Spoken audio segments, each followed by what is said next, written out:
Hello, folks. My name is Travis OLeary, and I'm a dubstep producer who's getting more into melodic house and progressive house. And I have a story about that. I wrote a memoir. It was 7 pages on Google Docs. I posted it to Reddit, and it got about 1,000 views. But I know that some people don't want to read, or maybe people have been waiting for a new YouTube video, a new audience that I could reach. So I'm going to read my entire memoir. It's 7 pages on Google Docs. Sorry if I sound like robotic. I don't have this memorized. I have read it quite a few times, like fixing typos and stuff. But yeah, so let's start at age 10. As a 10-year-old boy, I played snare drum in school band. 11 years old, snare drum in school band again. 12 years old, I was taken out of class to practice snare drum with a tutor at my school with two other boys. Our whole class would join the music teacher in her classroom to sing and learn rhythm. I remember our entire class singing along to A Whole New World in the major motion picture Disney's Aladdin. I remember we watched a video of an unconventional music group called Stomp, which would bang on garbage cans rhythmically and hit any random object in an amazing performance. Everything was everything was percussion to Stomp. 13 years old. I made a remix of the Ninja Rap by Vanilla Ice from the Teenage Mutant Ninja Turtles major motion picture using a music looping program called Acid. And I also made songs with another looping program called Hip Hop EJ. And I had the German version, so I couldn't understand the lyrics. I joined the boys' choir in middle school and learned to sing correctly. One day, my choir teacher played my original music production for the class from the ceiling speakers. One day, my choir teacher stopped the entire class and played a pitch matching game with me. Although I could effortlessly match her pitch with my voice cracked. I got made fun of for the rest of the year from the other boys for my voice cracking, but I knew I had a special voice. 14 years old. I saw on the internet a video of a scratch and battle DJ, and I knew DJing is a way to gain respect in music. So my parents bought me Stanton turntables and a mixer, set up a hand-me-down speaker to set up in my bedroom. I lived on a hobby farm in Prior Lake, Minnesota, with horses, sheep, a goat, and kittens in a barn on a 10-acre land that my parents were running a church out of the house on Wednesday nights while renting out a school nearby to hold Sunday service. Excuse me.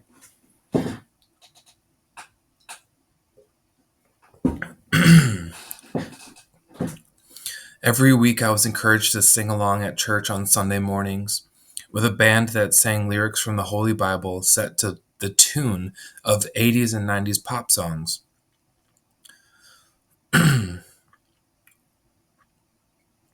Once in a while, my parents took me up to Minneapolis to buy vinyl from Vital Vinyl. The first time I went to Vital Vinyl, I was planning on buying trance music because DJ Tiesto's Live at Energy 2000 was my favorite DJ mix to listen to. But a subgenre of happy hardcore caught my eye as soon as I entered, called trancecore. My initial reaction was, I like trance, so I'm going to love trancecore. I remember buying about 3 vinyl records on trips to Minneapolis. Back then, vinyl records would have 2 songs, one on each side of the record, and it would be $10. Sometimes I would shop in the used bin to get some hidden gems that were still good quality. I was in boys' choir again this year, and I found myself in the bass section. It was my choice if I wanted it to be bass or not, because I have kind of a low voice, but could also sing mid range as well. That year, my choir teacher played my original production for the entire class to listen to from the ceiling speakers again this year. 15 years old. I downloaded Fruity Loops and Propellerhead Reason, which were a massive step up to a more professional sound. So much better than my looping programs I used, because now I had access to synths and drum machines to write my own music. I was very active on AOL, America Online, and I joined MN Vibe, which was a local website for ravers and clubbers, DJs, and producers, to get together and chat. I'd made a solid group of online people on AOL and the forums to support the beginning of my journey as a DJ and producer. In 2001, I was already sending tracks and receiving tracks from young producers my age. And yes, I am a millennial. I even made friends with people from the United Kingdom. I went to an MN Vibe meetup at Uncommon Grounds at Uptown Minneapolis and met several new people and friends my age. 16 years old. I started to get gigs as a DJ at raves in Minneapolis, and I even had a weekly event DJing in the loft area of the Vital Vinyl with my friend Theo. I was posting transcore DJ mixes online, and I started to make a name for myself. I called myself DJ Vision. Another DJ name I had came up with was Vicious Liquid. The show at Vital Vinyl weekly were hard house because Theo played hard house. Although it was a bit slower than my style, I found hard house was something I could handle. The set after me was a weekly drum and bass set by MBC and his buddy, whose name escapes me. Somehow, Vital Vinyl was almost a mini venue. Club Apocalypto by Happy D Productions was another gig I could count on, until the venue literally burned down in a tragic fire.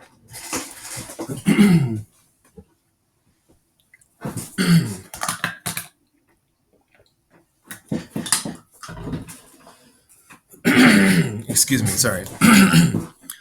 17 years old. I threw my first rave with Jeff Swift.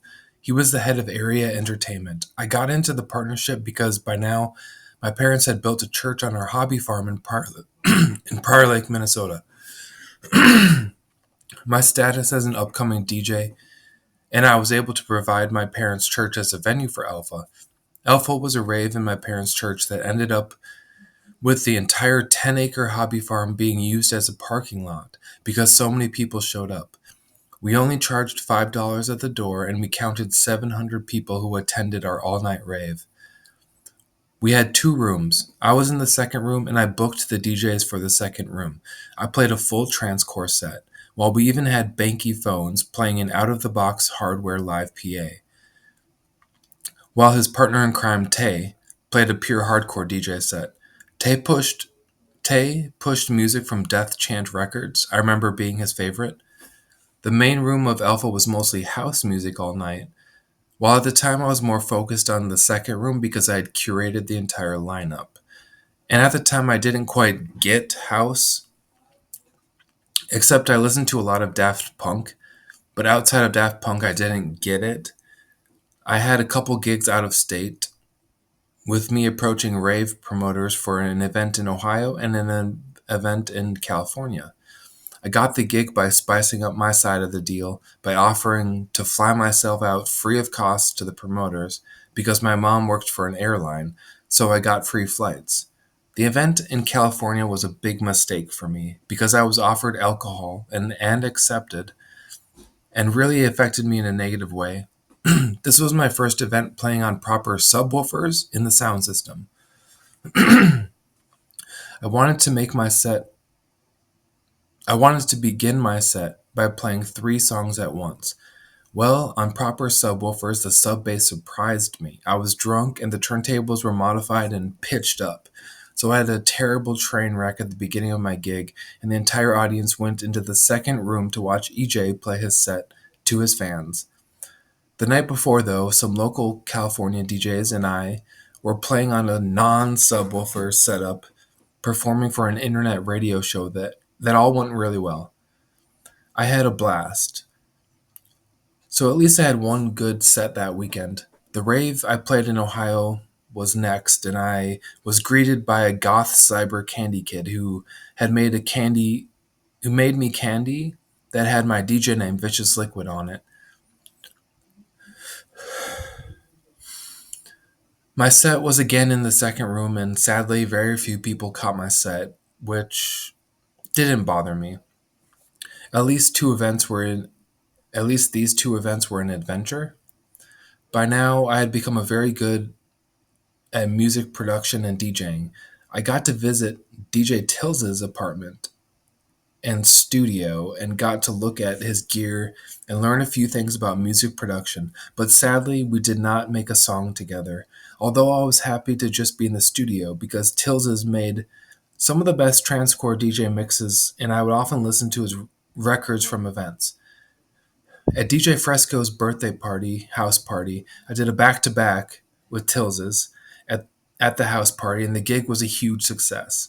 I played more new transcore, while Tills's supplied the classics and hard to find and rare gems of transcore. I threw one more rave with Area Entertainment, headed by Jeff Swift, and our major mistake was the venue, Heart Alive, which is also a Christian event center. The large size of the venue really made the crowd seem weak compared to Alpha, which is in my parents' tiny church on the hobby farm. I was so displeased with the experience that my friends and I decided to not help clean up the venue, and we just went out to eat at Perkins and then went home. That was the end of my partnership with Area Entertainment. I went my separate way from Jeff Swift, not a good look for me. I started getting into out of the box hardware and jamming with step sequencers. I had a few items from Electribe, Yamaha, and a few others. I began getting into glitchy and experimental IDM, intelligent dance music. I was very good at the hardware and very good at the software DAWs as well, or DAWs. I began going to raves although I was underage, and I was at a drum and bass underground party that got busted by the cops, and I was taken into the back of a squad car for being at an illegal rave underage. I was meant to DJ at a party in an apartment that got busted by the cops the moment I played four beats at the beginning of my set. So a little trouble with the law, but nothing on my record. This was the year I dropped out of high school and got my GED. I had issues with truancy and years I had issues with truancy, and for years leading up to dropping out, I would only show up about one day a week to school, failing all of my classes. But I soaked up and absorbed any knowledge available on the days I felt good enough to show up. My graphics design teacher gave me extra credit to remix The Good Ship Lollipop by Shirley Temple, and he played my remix for the entire class to listen to. 18 years old. I got a tattoo of a MIDI port on the back of the nape of my neck on my 18th birthday. I moved out of my parents' house to live with friends from high school. We had an 8-month lease, no internet, no TV, although I had a desktop computer and I was still big into Propellerhead Reason to produce music. I would produce my own music. I produced a song for a guitarist, and my friends and I started a band. I wrote the songs for the band and performed with my MIDI controller as a keyboardist. We must have practiced for 6 months for the one gig we ever had, which somehow the bass player and guitarist didn't show up to the gig. The drummer in the band and myself played along with my roommate reading poetry over the music, and my friend played saxophone, although the very intro of the gig was my record that I had produced beforehand and had a slow, eerie breakbeats over a sample from Max Payne, the video game. 19 years old, going to club events, raves, rock concerts. I moved back in with my parents after the 8-month lease apartment with my friends was done. This is when the prodrome phase of my schizophrenia started to show symptoms. I was getting angry and yelling at people. Relationships were suffering with friends and in dating. I kept DJing and kept making music, though. Although now I was coming down from the first peak of my career, I promised a promising young prodigy, smoking too much weed and drinking alcohol when I could, and symptoms creeping in of my mental illness that foreshadowed the beginning of the rest of my life as a schizophrenic person. I performed my live PA with hardware at a few events, like a party put on by the EDM club at the University of Minnesota, as well as probably a major gig for me, was at the Minneapolis Convention Center at a LAN party where I performed with Mark Peliquin, aka Relop, for hundreds of people gaming on computers. Mark and I collabed a lot and had fun DJing together for many years, although later in life we grew apart. Mark's house was kind of the hangout house for our friend group. Lots of DJing, lots of producing in a DAW, lots of hardware jam sessions happened at Mark's house. 20 years old. I downloaded Ableton Live after hearing a DJ mix by Paul Birkin, the tone wrecker, that had it on the artwork made with Ableton Live. I had to get it, so I downloaded it. Remember, with drugs and alcohol and creeping in of mental illness, I probably shouldn't have downloaded it, but what can I say? I'm sorry, I guess. 21 years old, alcohol completely took over my life. Now that I could get it whenever I wanted, I had a saying, if I don't bleed, I wasn't really drunk. I'd wake up with scrapes and scratches from all kinds of rough housing, such as falling over drunk on a bicycle on my way home from my friend's house. I had been smoking pot daily for years at this point as well. 22 years old until 25 years old. Just imagine this is where I really honed my skills. I wasn't DJing as much anymore, but I posted my songs online, whether just emailing music to friends or posting music on SoundCloud. If you were my friend, acquaintance, or just someone at a house party with me, you heard my music. I had to grab the aux and show people my songs. Some good, some bad, but I might have written about 100 songs between the age 22 and 25. My ex-girlfriend ended what would have been the next peak in my career. Tina took my folder and my project folder and dragged and dropped it into the recycle bin. At the time, Windows would automatically permanently delete files after the recycle bin got to a certain threshold, so about 100 of my songs got instantly deleted. The next peak of my music career did not happen at that point. So all I had was my skills and my drive and passion to continue making music. After making more songs, I began performing at bars with my desktop computer, a microphone from a microKORG synth that went missing, but I still had the mic. And at the bar shows, I'd make on the fly loops and create strange happenings while also singing my songs. Mark Peliquin told me I needed more bass in my music after I had asked him how the show went. Bass and subwoofers, the bane of my existence once again. 26 years old, 2012 was the year I decided to take music production seriously. I had to come to terms with the fact that pirating software was an awful thing to do, and I decided to uninstall Ableton.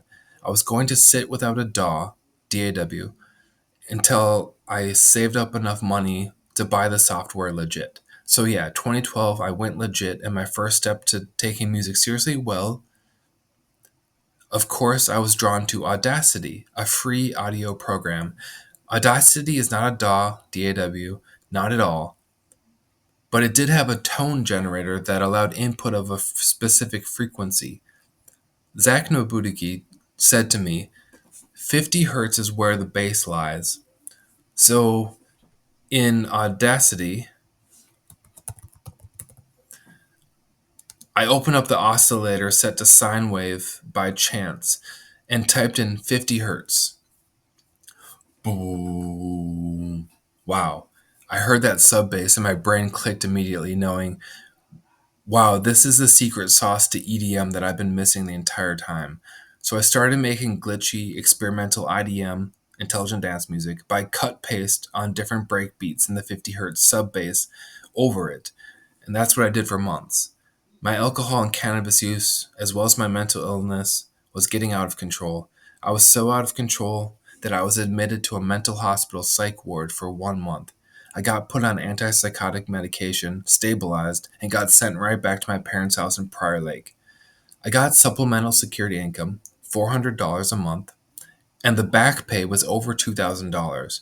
People on SSI are only allowed to have under $2,000 at any given time. So I bought Ableton Live 8, and I also bought my first Pioneer DJ equipment, the CDJ 850. I like to think that getting mental illness in the psych ward and SSI was all fate for me. Now I know how to make a sub bass, I have CDJs, and I have a legit copy of Ableton Live 8. Around this time, I was at a club. The name escapes me, but it was a drum and bass night. But one DJ played dubstep. This was my first time ever hearing dubstep. Yes, at a live event, not on the internet or anything like that.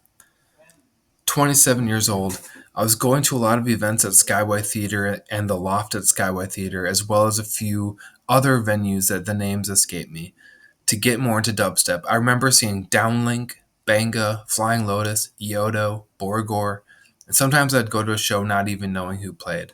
At 27, I started to gain weight from my antipsychotic medication, so I made the terrible mistake of stopping taking my meds, and I made the second trip for 1 month to the mental hospital again. When I got back home, I was in a much better mindset and ended up staying out of the mental hospital for a decade before going back, but we'll get to that later. 28 years old through 38 years old. My parents and I moved to Burnsville, Minnesota to a condo. I would end up getting credit cards to buy computers, Ableton Live software upgrades, video game consoles, studio monitors, headphones, microphone, Ableton Push 2, and a Pioneer DJ controllers. These years I would go into long stretches of sobriety, but getting back into drinking and smoking pot within weeks or months, going as long as I could quite often. I really honed my skills from age 28 to 37. I began getting gigs again. I played the mezzanine stage at Skyway Theater because my old friend Danny Squiggles was doing a hard dance takeover at the Mez, and someone had canceled. I had a 4 hour notice from the time of accepting the gig to the time I went on stage. Well, alcohol reared its ugly head again at the gig as I got paid with a fifth of whiskey, which I would duck down below the decks to take shots. The headliner that night in the big room was etc., and Yellow Claw. I showed up with a case of CDs of trap and dubstep and a lot of original tracks that I produced. I DJ'd at home with CDs and I would buy tracks on Beatport and burn the songs to CDs, just one track per CD. I had no idea and hadn't used Rekordbox or USB thumb drives. Because I was drunk, I didn't take time to take care of my CDs. I just made a pile of CDs behind the decks, and I somehow ended up playing techno. I was basically blacked out, but I heard people were dancing. Either I played extra time or I was mixing too fast, so I got to the tracks I wasn't planning on playing, thus the techno. And it was supposed to be a hard dance takeover. Good experience other than the drinking. Freddie Gallardo, Drop Dead Fred, the local talent buyer for Skyway, got me gigs at the Loft at Skyway Theater and Barfly, as well as returning to the mezzanine stage. I was living the dream I had as a younger self, being able to play gigs at the venue I had been there at first as a fan. In 2021, I had a gig playing 140 BPM deep dubstep, opening the night at the Loft at Skyway Theater for G-Rex. It was the first night after COVID numbers got low enough that the club was able to stay open until 2 a.m. For some reason, I don't know how, but I practiced for 90 minutes, the 90 minutes at home the day of the gig. And while normally the opening slot DJ doesn't get much of an audience on the dance floor, the DJ after me had to analyze his entire record box, so I got to play for an extra 30 minutes for a total of 90 minutes, just as I had practiced. The gig was a dream come true. True. If I never played out again, I would die happy knowing I got to look over the bustling crowd, all eyes on me, deep dub. It was beautiful. In 2023, I played the opening slot at the Loft for In Orbit Dubs, and 2 months later, I played the opening slot again at the Loft for Hades. During this time, I would go just for fun, not DJing, but just as a fan for DJs like Funtcase and Dr. P. During these years, I showed up for local DJs and their gigs, DJs like Exogenesis. Sadly, my mental health was getting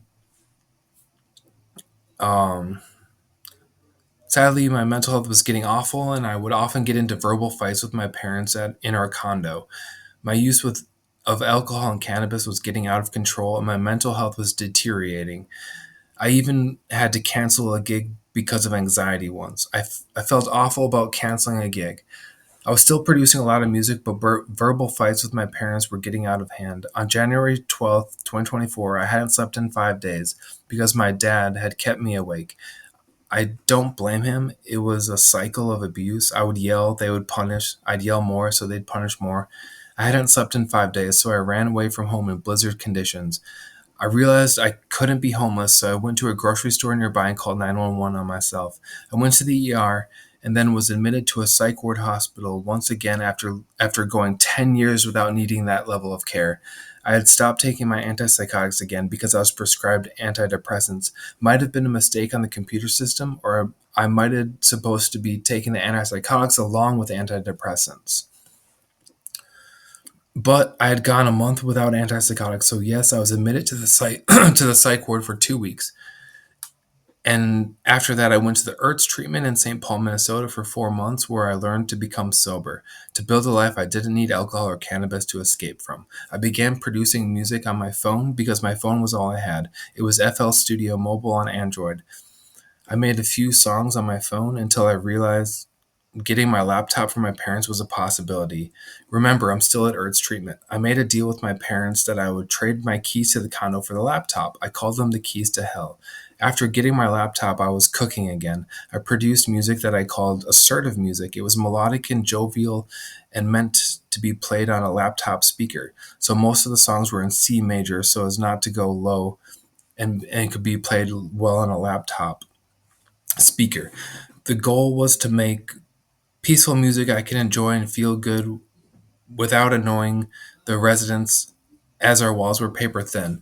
One resident listened to my song, and I had posted on YouTube on the TV, just us two on the couch in the common area outside my room. Also, in music class, I picked my own song to be played for the Earth treatment class and got some feedback on it. After Earth's treatment, I ended up in recovery group home here in Burnsville, Minnesota, and I began making dubstep again. One problem, my music was really bad. Besides the more ambient and melodic assertive music, which was okay, my dubstep sounded really bad, like really bad.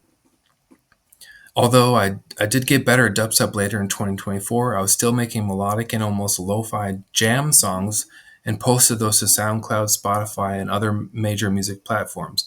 I found LNA Does Audio Stuff, who I'd been following for years for Ableton Live tutorials.